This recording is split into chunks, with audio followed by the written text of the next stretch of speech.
Olá, pessoal, tudo bem com vocês? Aqui é a professora Juscelia, do quinto ano, e essa é mais uma das nossas aulas do nosso movimento Aprender Mais. Já separa aí o seu material didático, que é o nosso livro Emai Ler e Escrever, volume 2 do quarto ano. Hoje será a nossa aula de número 54. Já abre aí o seu livro, pessoal. Na parte onde estão as atividades de língua portuguesa, que é a parte do ler e escrever, vamos realizar as atividades que estão nas páginas 181, 182, 183 e 184. Então, nós estamos trabalhando a nossa sequência didática, lendo e produzindo texto de divulgação científica. Então, hoje nós vamos realizar a atividade 3A, estudando o contexto de produção dos textos de divulgação científica. Então, nós vimos nas aulas anteriores que um texto de divulgação científica, ele é importante para divulgar para a comunidade em geral, né, o resultado de estudos e pesquisas realizadas. Então, na aula de hoje, nós vamos estudar o contexto de produção destes textos de divulgação científica. Se estivéssemos na escola, a leitura seria compartilhada. Como estamos realizando aqui essa atividade na nossa videoaula, então eu farei a leitura juntamente com vocês, certo? Então, começando aqui na nossa atividade número 1, texto 1, o título é Afinal, bromélia cria dengue? Então, nós temos aqui a foto de uma planta, né, uma planta nativa do Brasil, que é a bromélia, e a gente percebe ali pela foto, aqui que está colorido, a gente consegue perceber que ela armazena aqui uma quantidade de água. E aí existe uma grande especulação se esta água que ela acumula aqui dentro das suas folhas, se esta água ela é capaz ou não de manter criadouros do mosquito da dengue. E aí, pessoal, o que vocês acham? Vocês acham que sim ou que não? Então, nós vamos ler aqui o resultado de um estudo. Antes do verão, a Secretaria do Meio Ambiente do Estado de São Paulo resolveu se antecipar e dar algumas dicas à população do que é possível fazer em casa para evitar a procriação do mosquito da dengue, o famoso Aedes aegypti, transmissor também de outras doenças como a chikungunya e a zika. Começou com informações sobre as espécies de plantas ornamentais cultivadas em casa. Cada uma exige um cuidado diferente. É o caso da bromélia. Bromélia tem caule, tem folha, flores e tanque. Tanque? Sim, tanque. E como todo tanque, ele também enche de água. Exatamente pelo acúmulo de água é que muitas pessoas veem a bromélia como uma vilã, mas não é bem assim. Pesquisadores já comprovaram que a água acumulada no tanque das bromélias não é o ambiente mais propício para o desenvolvimento das larvas do mosquito da dengue. Mas é sempre bom prevenir. Por isso, em caso de bromélias que fiquem em ambientes internos, a recomendação é trocar uma vez por semana a água que fica acumulada no tanque da planta, ou seja, bem no meio da planta, como nós vimos ali na foto.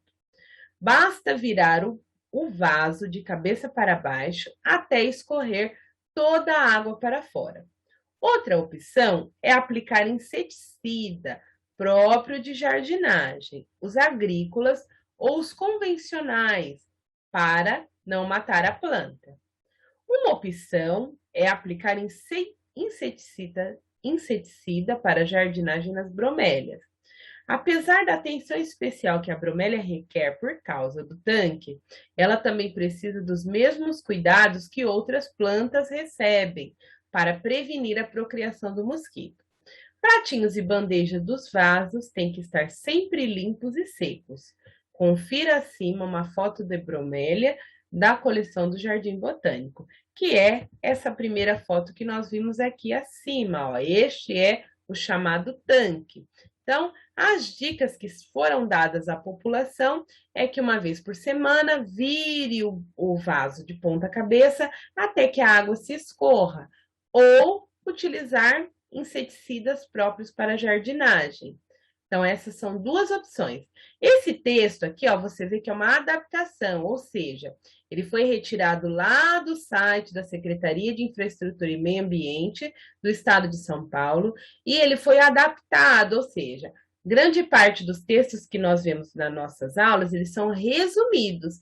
Se você quiser ler o texto na íntegra, é só buscar aqui, ó, neste endereço online, certo? Bom, agora o segundo texto.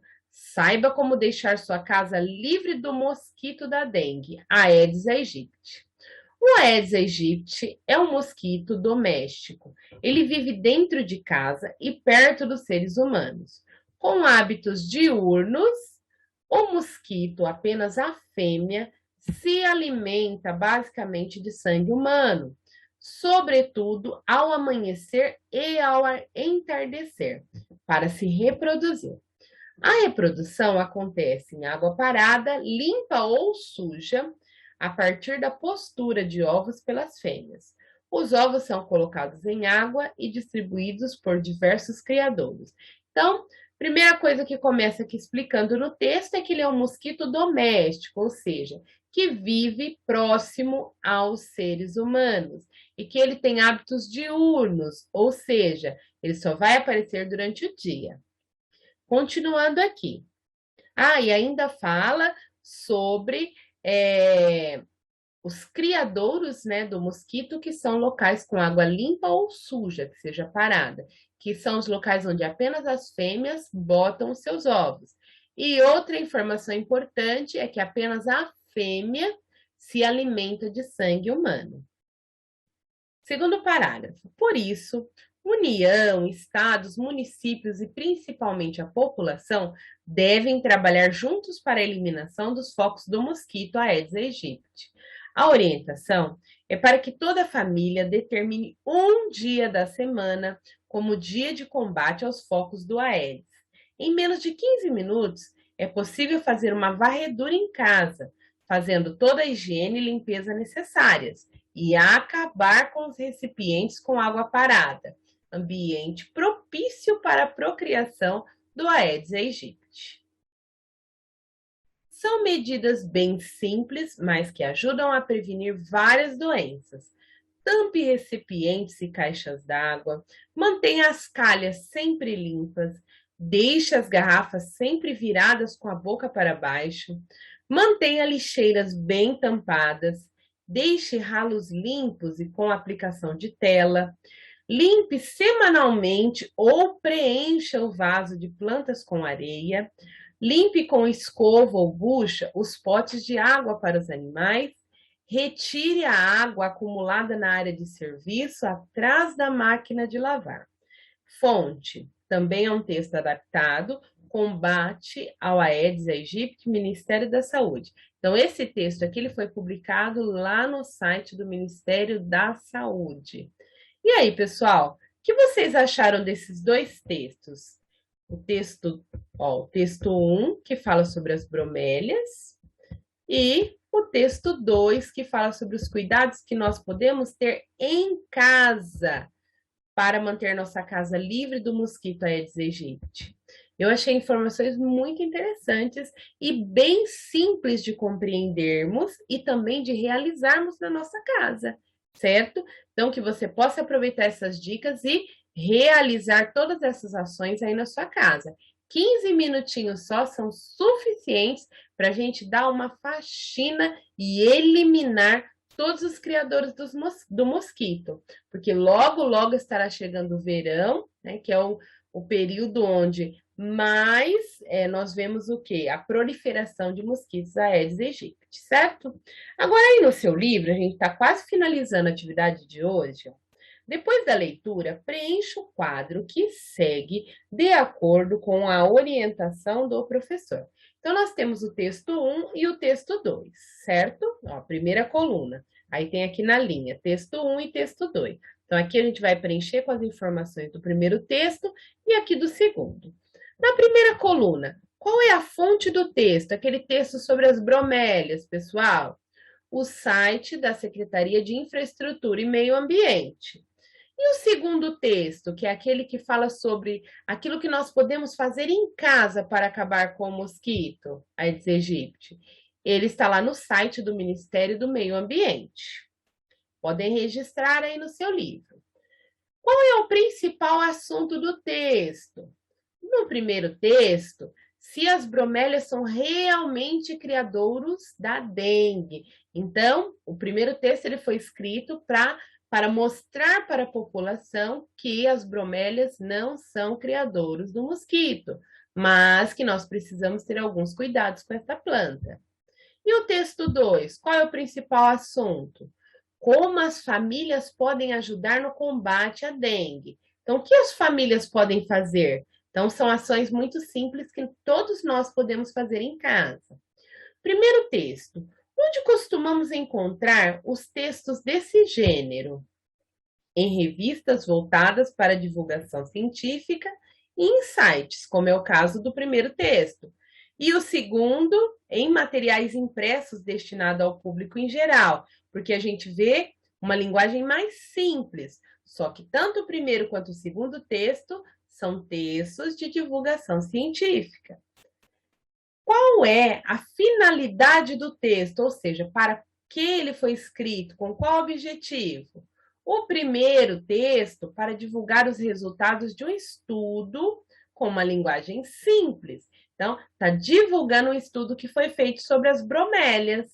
E o segundo texto? Para orientar as famílias como podem ajudar a combater a dengue. Próxima questão. Qual é a linguagem utilizada? No texto 1, linguagem de divulgação científica. E no texto 2 também, porque a linguagem de divulgação científica, ela é uma linguagem que explica, sim, o que foram as pesquisas que foram feitas, como foram feitas e os seus resultados, mas sempre em uma linguagem simples que possa ser adequada ao público em geral, que qualquer pessoa consiga ler e compreender, certo? Agora eu vou pedir a você para pausar este vídeo e você copiar aí no seu livro, na página 183, as respostas. Preencha aí a sua tabela.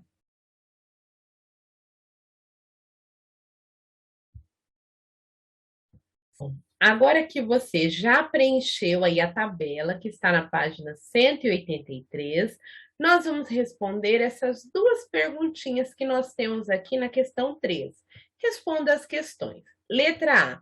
O que tem em comum nos textos? Então, o que vocês veem de comum, de parecido, pessoal, nos dois textos, no texto número 1 e no texto número 2? O texto 1 que fala sobre as bromélias, né, o estudo que foi feito, e o texto 2 que traz dicas para a população em geral poder contribuir, né, para acabar com os criadouros do mosquito Aedes aegypti dentro de casa. O que os dois textos têm em comum, pessoal?